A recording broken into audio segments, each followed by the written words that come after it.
Swastiastu. Swastiastu. Begini, saya kan dari masyarakat ingin mengetahui alur dana desa, kemana alurnya, gimana pekerjaannya. Jadinya saya ingin pokoknya mengetahui penggunaan dana desa itu.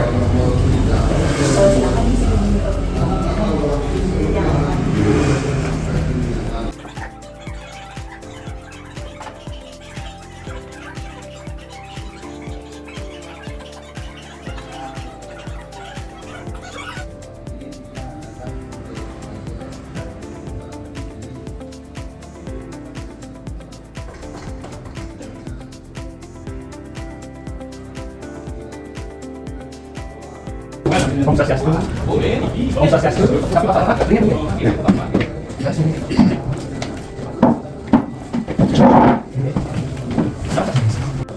Kali wedang iki. Sahabat, Pak.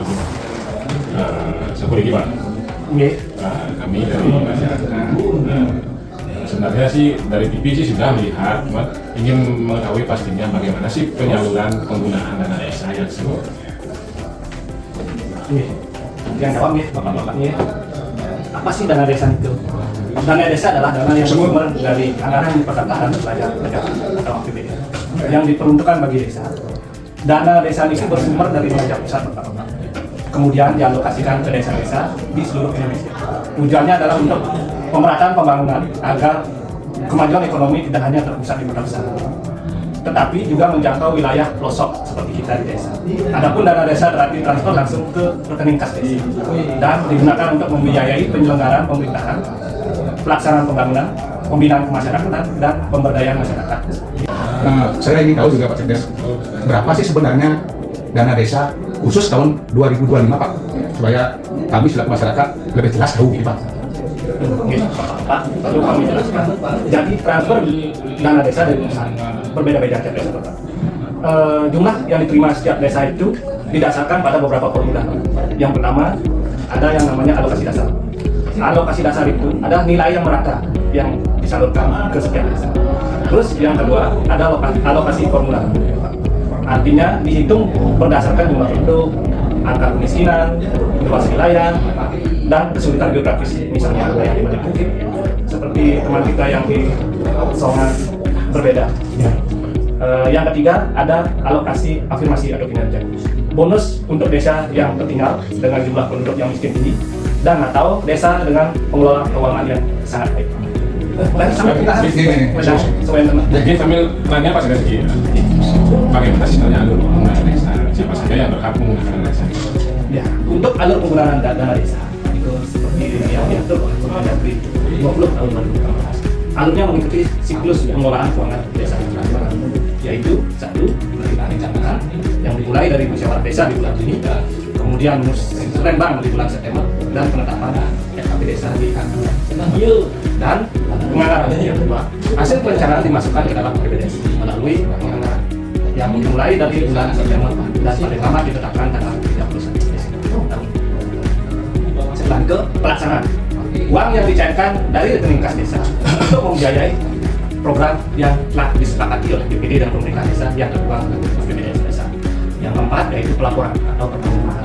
Kami selaku Sekdes mengkoordinasikan laporan realisasi penggunaan dana untuk dilaporkan kepada bupati atau wali kota dan dilaporkan juga kepada masyarakat melalui media-media.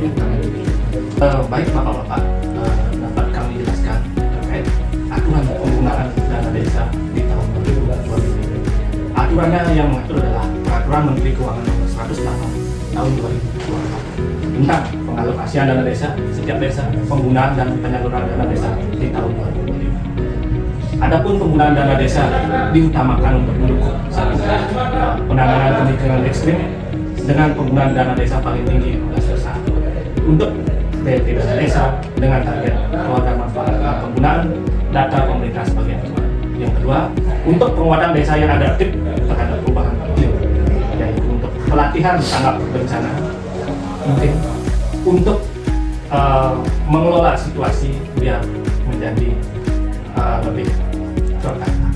Yang ketiga, untuk peningkatan promosi penyedia layanan dasar seperti kegiatan posyandu, kegiatan PAUD, penanganan stunting, dan yang keempat untuk dukungan program ketahanan pangan yang kita laksanakan di 2025 ini di Desa Bambang, yaitu melalui penyertaan modal Kebumdes sesuai dengan surat keputusan dari Menteri Desa Daerah 3 nomor 1 tahun 2025 tentang penyelenggaraan ketahanan pangan di tingkat desa.